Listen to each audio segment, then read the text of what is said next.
Acroasis Secunda, Introductio, Latin pronunciation, alphabet, and syntax. So Latin, as you probably already noticed, is an inflected language, and all the word inflected means is that the endings will change on nouns, pronouns, adjectives, verbs, and adverbs to denote various functions and translations. The word order will vary, but sometimes there's a general pattern. The most common you'll see is subject, object, verb. But even this pattern doesn't always occur. Yeah, English word order, you'll note by comparison, is a bit more strict. We typically use a subject-verb-object order. Latin will sometimes use this as well. As we've said, sometimes they don't always follow the SOV pattern, but Latin tends to vary, and that's why it's inflected.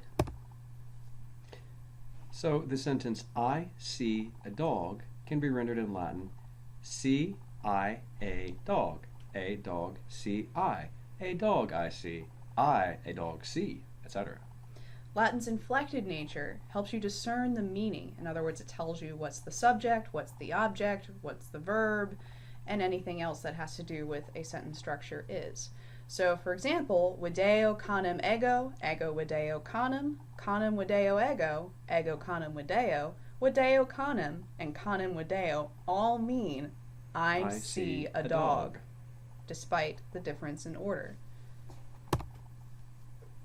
Latin alphabet. It's basically the same as English, just drop the J and the W. You will see J in some older texts, but not in any of the texts that we're using this year. K is a Latin letter, but it is very rare. U and V function as the same letter, sometimes a consonant, sometimes a vowel. Y and Z are also very rare, and they only appear for words of Greek origin. Most important thing for you to remember is that Latin is spelled phonetically, meaning you can pronounce it, you can spell it. And that's one of the greatest things about Latin, especially for those of us who struggle with spelling in English. It's much easier. Pronunciation. It's all about the vowels. Vowels can be either long or short. Sometimes in your text, and sometimes in the work that we give you, you'll see a macron. That's that line that's above a vowel, and that indicates that it's long. When you see that, it's going to influence the pronunciation. Long vowels are the same sound as short vowels, but they're drawn out. They're drawn out. Y can be long or short, but it never has a macron. So we're going to practice some pronunciation now of vowels. So I will be going with the short vowels, and Magister Eduardius will be doing the long vowels. Repeat after us for each vowel. We'll not only give you the vowel sound, but also an example of the word in Latin. So, a, as in pater, or dat, casa, pater, dat, casa.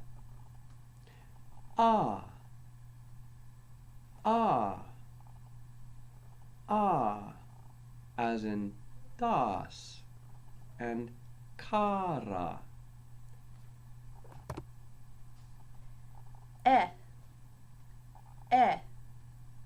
As in et, or said, et.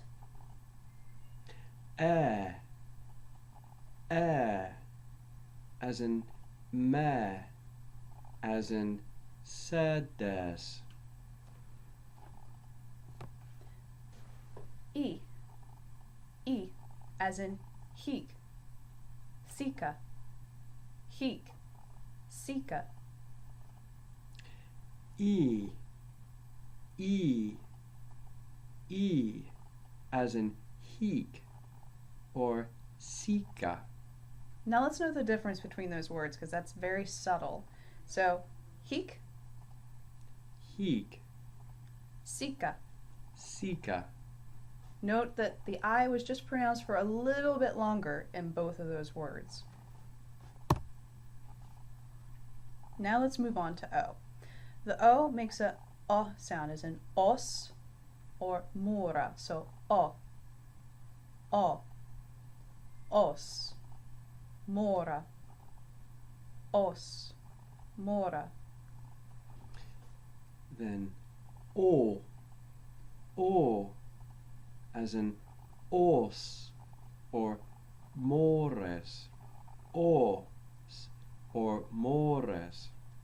And again, let's compare those again. So we have os and Os, mora. mores. Next we have u, as in tum and sum. Tum, sum, u. As opposed to oo,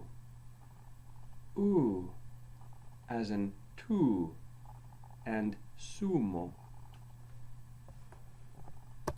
Okay, so Y is a little tricky. So when it's a short vowel, it's I, as in you tookus. I, as in you tookus. When it's a long vowel, it's u, as in aguptus, aguptus. Now let's talk about diphthongs. Now, diphthongs is when you have two vowels that create together to make one sound. There are 5 in Latin: AE, AU, EI, EU, and OE. Now, UI is also technically a diphthong, but only in the words huius, cuius, huic, cui, and hui. So, I, as in karai. or saipe,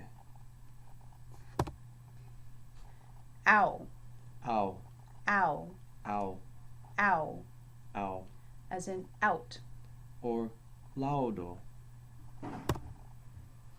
A, a, as in dende. dende, Then ew, eu, as in so.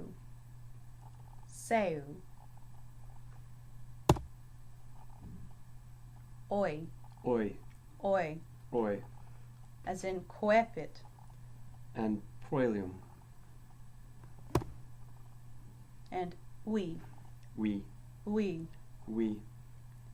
as in huius or huic, or cuius, or hui. and qui. Now let's talk briefly about some consonants. Most of them are going to be the same as English for the most part. A couple of exceptions here and there. So let's take a look at the first. Ps. Ps. Notice this has more of a P sound than the B sound. So think about the word urbs and obtineo. So pt or obtineo. C is always hard, as in can or cat, never soft as in city, hence cum, or kiwis, or facilis. Similarly, G is always going to be hard as well. We're not going to get a soft G like gem, but we're going to have hard ones like get. So gloria, gero. H was a breathing sound, an aspirate, as in English, only less harshly pronounced, so heek, hike.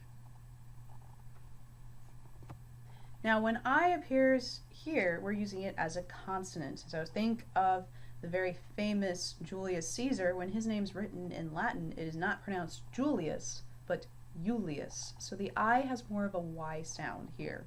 Julius, or reiectus, major.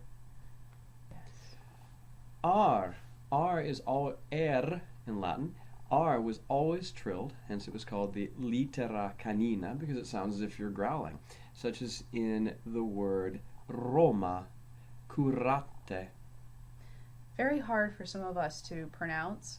So if you're having trouble, try saying dra, dra, dra to get your tongue to start to trill. It is something that's going to take a little bit of practice for us native English speakers, especially. So just practice when you can at home. Try to do the sound. T is always hard, so it's always again going to have that t sound. It's never going to do ch or ch like is in nation or mention that we have. So it's always going to be, if I were to pronounce mention as a Latin word, it would be mention. So always that t sound.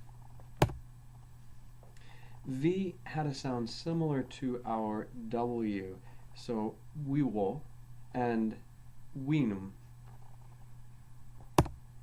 Now X is another tricky one. Again, we're always going to keep it as a hard sound. So it's not going to get a z sound like exercise. We're never going to say that. It's always going to be the x sound.